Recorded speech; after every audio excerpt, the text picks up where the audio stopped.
is up, people? Oh, I don't know if you can tell this bookshelf over here. Lots of stuffed animals on it. Let me just show you guys a little bit. Lots of stuffed animals on it. Lots of cute little baby stuff because I'm a mommy. I am a mommy now. Yes, I have a little baby girl who's currently taking a nap. Thank goodness. Just kidding. Anyways, so yes, I had a baby. I've been gone for a really long time, I know, but I'm back. I am back. Anyway, so today is going to be a story time. Since I'm a mom, I feel like there's a lot of things I've been missing out. I mean, sure, I have a newborn, so I haven't been a mom that long, but you gotta think about it. I have been pregnant for a very long time, okay? And when you're pregnant, it's kind of frowned upon to go to the club, it's kind of frowned upon to drink and, you know, party. So I want to relive in those moments of partying goodness. So today I'm going to talk about some drunk stories. Okay, so there's this one time in particular. Those were the days. So there was this new club, or it was new that I heard of, downtown Toronto. Yes, I'm from Toronto. So downtown Toronto, you know, the nightlife in Toronto is pretty lit, I guess. I haven't been partying in a really long time. So I don't know what's happened, what's changed, what's new. But yeah, so we went to this party, this club downtown Toronto. Now this club is literally like a hallway. It is just a hallway, like it's a bar, a really long bar, and then on the other side of the bar, or the other side of the room, is like seats and couches, and that's it. It's just a strip. And then at the other end of the room is a DJ booth, and then at the other end on this side is the door where you walk in. So when we got there, you know, I was like, oh, it's not gonna be that great. Like, it's a hallway. It's just super awkward. You can't really dance because people are just walking by. Just think of like the high school where your lockers are and you're trying to get through to your class in between classes or at lunch or whatever. That was this club. Okay, so I'm thinking, you know, we're not gonna have any fun, whatever. I went out with my BFF, shout out, you know who you are. Then again, I have a lot of BFFs. Alright, well, you should know who you are by the story.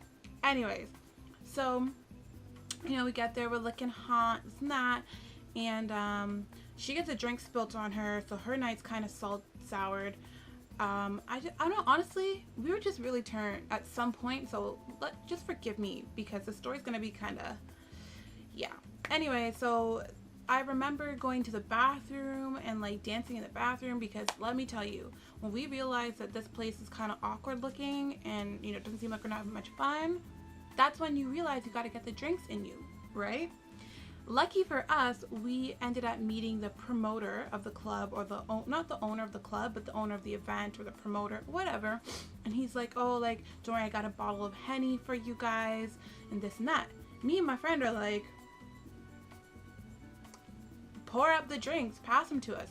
So let me just tell you, we were by the end of the night. So we have a good time, we end up having a good time, we're making friends, we're dancing with people, telling each other how pretty we are in the bathrooms. It's good.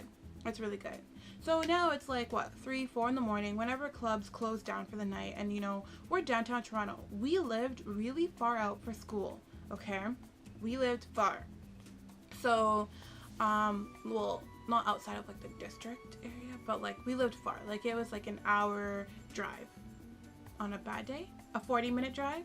But you know, like when it comes to going home at 4 in the morning, you don't have a car, you know, we're not rich, so I don't even know what our plan was, to be honest, to go home. Like when I really think about it, I don't know how we planned on getting home. Anyways, the promoter, the owner, whatever this guy was of the club or the event was like, oh, I can give you guys a ride home.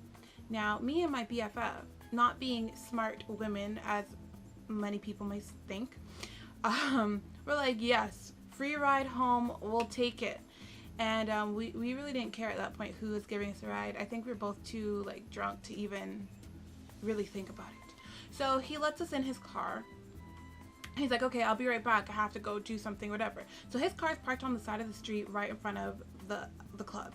So me and her are like, perfect, we can barely walk on our heels at this point. We're sitting in the club. We're sitting in the car now, Okay, I'm in the front seat and she's in the back seat behind me, and I think we were just sitting there in silence for a little bit, and then all of a sudden, one of us, I don't remember who said it first, was like, I'm gonna throw up. So one of us starts throwing up. I'm pretty sure it was her. That's how I remember it in my memory, but she may beg to differ. So for sake of argument, let's just say it was her throwing up first. So she's throwing up, and then I'm like, oh, like I need to throw up too. So I start throwing up. Now we open the car doors, like each of us open our car door, and we're throwing up on the street, still sitting in this guy's car. We don't know this guy, but we're throwing up outside of his car on the ground, and we're just throwing up just continuously, one after another, because honestly I think the sound effects of her throwing up was making me throw up, and vice versa. So it was just one nasty throw up fest. Anyway, so we see him coming. We're like, oh, he's coming, like wipe your mouth, act normal. You know, he comes, he gets in the car, we're all like you know, like nothing just happened, like we weren't just throwing up on the side of his car. And we're driving now, and I didn't realize this, but looking back on it in hindsight, I realized that when I'm drunk, I get car sick very easily, okay? So we're driving on the highway now, and I'm looking out the window, and everything's just feeling really weird. I feel like I'm floating. My stomach is twisting and turning, and all of a sudden, I throw up. But get this. I was thinking about it, okay? When my stomach was twisting and turning, I'm like, no, boo-boo, you is not gonna throw up in this man's car. You're sitting in the front seat. He gave you a ride. He thinks you're cute. He's trying to talk to you, and you're gonna throw up in his car? Oh, hell no. You better swallow that ish. Swallow it. So what did I do?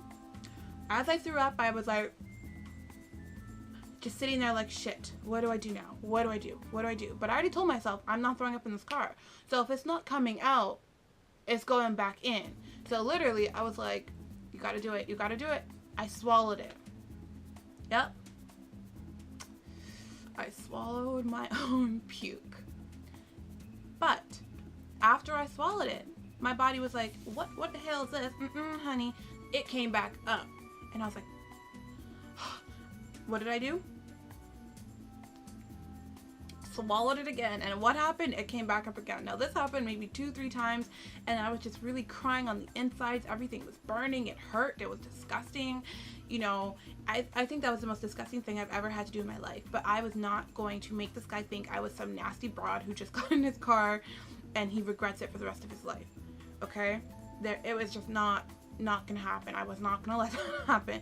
So yes, I swallowed my puke, and meanwhile I was swallowing my puke, we kind of got lost because I was too busy thinking about don't throw up, don't throw up, don't throw up. I didn't even realize we were in the south end of where we were supposed to be, and I wasn't really familiar with the area. Like, I was just a student. It's not like I actually like ventured around this town. So, you know, I'm looking around like, oh my gosh, I don't know where we are. And he's getting kind of frustrated because he had other people in the car too. That was the other thing. And you know, everyone's trying to go home, and these two drunk girls don't know where they live, and oh, it was a mess. But we did get home safely, and he still tried to call my phone the next day, honey.